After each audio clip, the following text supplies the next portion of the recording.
Je suppose que toute personne qui regarde cette vidéo est ici pour améliorer son anglais.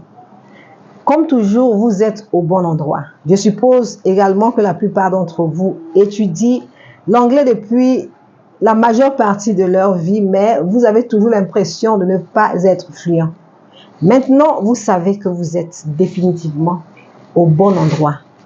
Parfois, les personnes qui étudient l'anglais depuis très longtemps ne sont toujours pas aussi fluentes que quelqu'un qui étudie depuis peu. Pourquoi? Il est très probable que ces personnes n'étudient pas assez dur ou bien elles sont coincées dans une routine à étudier trop à partir d'un manuel, de sorte qu'à l'extérieur, dans le monde réel, elles ne savent pas du tout comment communiquer confortablement. Si ce dernier point vous décrit et si vous voulez simplement vous assurer que vous communiquez efficacement en anglais, restez à l'écoute pour les 5 choses à éviter de dire lorsque vous parlez anglais.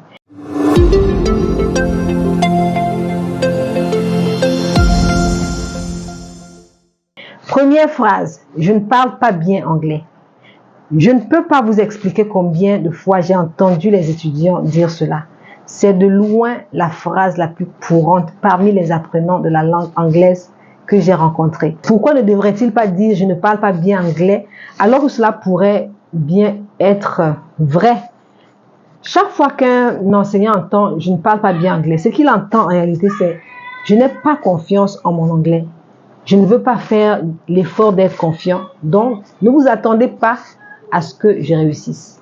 Par conséquent, la personne avec qui vous parlez s'attendra déjà à ce que vous fassiez des erreurs. De plus, si vous continuez à dire que vous ne pouvez pas bien parler anglais, vous aurez toujours l'impression d'être un débutant, tant pour vous-même que pour ceux avec qui vous parlez. Alors, s'il vous plaît, écartez cette déclaration de votre bouche. Vous pouvez très bien parler anglais. Il vous suffit juste, OK, de faire l'effort pour y arriver. Deuxième phrase, je sais que ma prononciation n'est pas bonne. Lorsque vous dites à quelqu'un que votre prononciation est mauvaise, cette personne suppose qu'elle ne pourra pas vous comprendre et elle supposera que vous n'avez pas besoin ni même envie d'aide pour la corriger. Par conséquent, lorsque vous faites des erreurs, personne ne vous corrige pour vous aider à mieux prononcer la prochaine fois. Et ce qui va se passer, c'est que à la longue, vous allez finir par penser que ces erreurs sont correctes. Et plus vous utilisez cette excuse, plus votre cerveau utilisera automatiquement ces prononciations incorrectes sans même faire d'efforts pour les améliorer.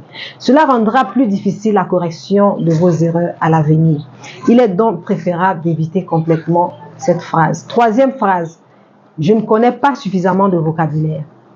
C'est une autre phrase très populaire parmi les apprenants de la langue anglaise. Voici ce que les profs d'anglais entendent lorsque vous dites cette phrase.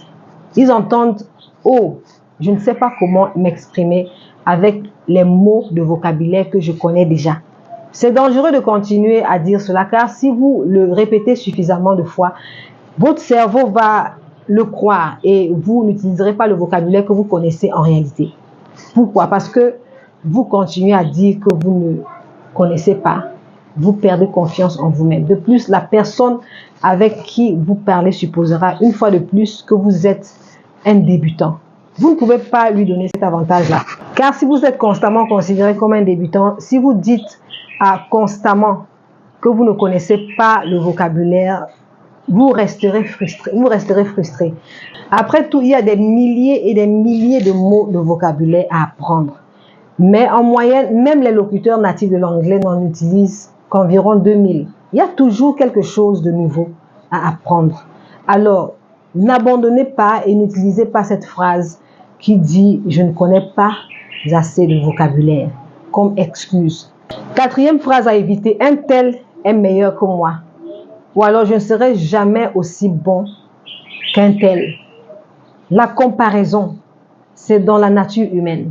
Je comprends, peut-être que vous vous comparez à un autre étudiant, collègue ou un ami, mais en disant un tel est meilleur que moi, vous dites en gros, waouh, il est si bon et je ne serai jamais aussi bon. Alors pourquoi devrais-je essayer? Vous vous concentrez plus sur les progrès des autres que sur votre propre progrès. Cela vous découragera et vous frustrera. Cela vous mettra plus de pression pour ne pas faire d'erreurs.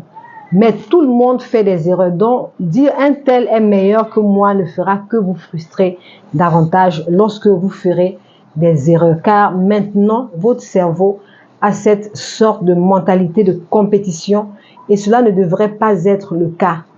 Tout le monde apprend différemment et à son propre rythme. Alors, cessez de vous comparer aux autres. Même les locuteurs natifs de l'anglais apprennent de nouveaux mots et expressions, de l'argot et des phrases presque tous les jours. Et certaines personnes ont un vocabulaire plus développé que d'autres. Lorsque vous changez votre état d'esprit de « je dois le faire », je dois être le meilleur, je dois en savoir plus, à je vais étudier, je vais apprendre, je deviendrai finalement comme un locuteur natif. Soudainement, l'apprentissage devient beaucoup plus agréable parce que vous travaillez vers un objectif à long terme. Ce n'est pas comme si vous faisiez des efforts juste pour passer un test, pour avoir une satisfaction et de dire que vous êtes meilleur que votre camarade de classe. Vous faites quelque chose pour vous améliorer et cela, du moins, à mon avis, fait toute la différence. 5e phrase à éviter. Je ne parlerai jamais couramment l'anglais. Oui, vous l'avez deviné, les enseignants ont leur propre interprétation de cette phrase également. Ce qu'ils entendent lorsque les apprenants disent « je ne parlerai jamais couramment l'anglais », c'est « je ne crois pas être assez intelligent pour parler anglais ». Maintenant, si vous pensez que vous n'êtes pas assez intelligent pour faire quelque chose, vous ne connaîtrez jamais de progrès et vous deviendrez paresseux pour apprendre. Vous n'appliquerez pas les techniques nécessaires pour vous aider à devenir fluent, car vous ne croyez pas que vous pouvez être fluent. Dire cela vous frustrera et vous découragera encore une fois. Oui, peut-être que vous n'êtes pas encore fluent, mais vous le deviendrez si vous continuez à étudier. Au lieu de commencer la conversation sur une note négative en disant « je ne parlerai jamais couramment l'anglais », vous devriez plutôt annoncer à tout le monde que vous apprenez à parler anglais comme un locuteur natif. Dire cela vous rendra plus déterminé à parler l'anglais et cela permettra aux autres de savoir que vous êtes toujours en train d'apprendre et vous pourriez recevoir leurs encouragements. C'est tout pour aujourd'hui. N'hésitez pas à nous contacter pour votre coaching pour expression orale en anglais. Une formation pratique en anglais qui se fait aussi bien en ligne qu'en présentiel pour les personnes ayant un niveau intermédiaire en anglais et qui ont besoin d'entretenir des conversations régulières avec des locuteurs natifs. Et nous en avons assez qui sont de professionnels et prêts à vous servir. Contactez-nous sur l'adresse email que nous allons ajouter dans la barre de description. Vous pouvez également nous contacter par WhatsApp. Mon WhatsApp se trouve également dans la barre de description. À très bientôt pour une prochaine vidéo.